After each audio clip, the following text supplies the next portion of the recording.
Good morning, everyone. This is Dr. Rundles. And today, for a moment of motivation, I want to talk from a process of thought, overcoming the effects of past hurts. Two things I wanted to talk about is the first aspect of how to overcome the effects of past hurt. The first thing was inner healing. My God, it is emotionally and psychologically hurt, lingering in the forms of bad memories, thoughts, or hurtful experiences from the past, a barrier to your personal growth. They might even lead us into various sins, emotional problem, psychological illness, emotional and psychological hurt, including bad memories, are caused by our sin and by our being sinned against. The healing of these past hurts restores the inward or the unseen or the unseeable. Past part of men and women as opposed to purely physical, visible, and outward healing. Therefore, the healing of the past hurts is commonly called inner healing. The burdens of pain we carry drains our energy from creative and productivity activity, make us feel unworthy, make us feel guilty, hopeless, broken, and unforgivable. My God. If we begin to look, memories of the way we were, my God, it is impossible to correct wrong attitudes and emotional that result from the past hurt without in some way affecting how we cope with the painful memories of those experiences. We cannot go back and fix what's already gone. These attitudes and ways of thinking are so deeply embodied in our hearts, subconsciously hold us back from believing God's promise to us of peace and comfort and spiritual liberation from the past. My God, when we are held back by guilt and pain, coming from hurtful memories, we miss out on the experiencing many spiritual blessings that God is more than ready and willing to give us. Brother Paul says in the book of Philippians, his epistle, Philippians 3:13 and 14, he said, "Brethren, I count not myself to have apprehended, but this one thing I do, forgetting those things which are behind and reaching forth unto those things which are before. I press towards the mark for the prize of the high calling of God in Christ Jesus." And how many realize today there's no more hiding behind the past? Oh my God. I mean, there's some things and some excuses and some things we've said.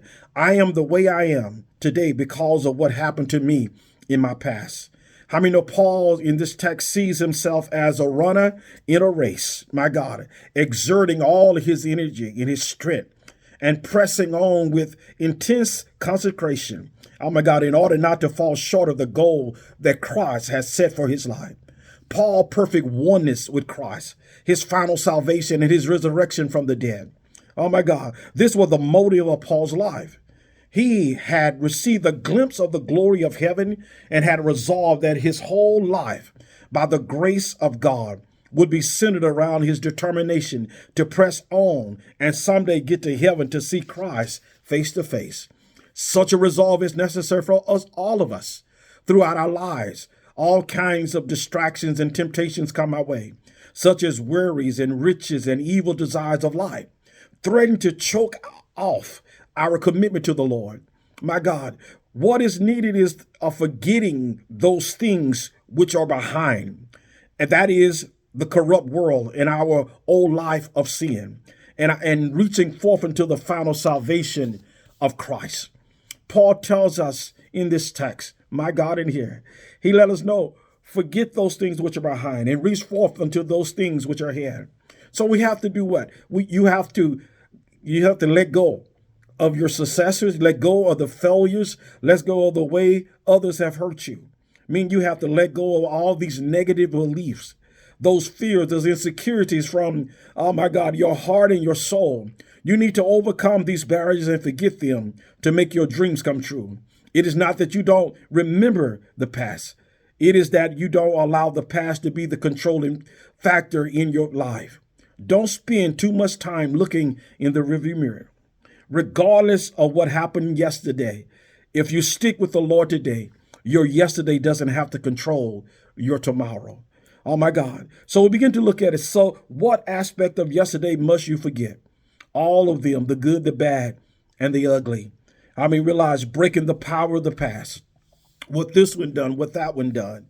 Oh my God, what was stripped away. How many know you got to let go of everything? Because what God want to do in your life today, how many know God want to do something new? He tells us in Isaiah as I begin to close.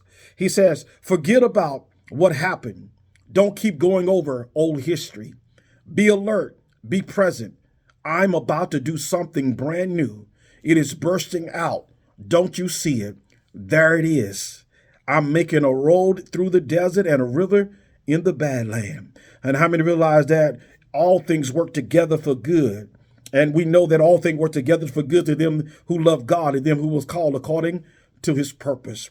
And how many realize that to wait to overcome, oh my God, the effects of past hurts is to look towards God. How many realize today we close with this? Your latter days will be better than your former. Your story does not end in defeat. Your story ends in victory. May this be a blessing to you today. God bless.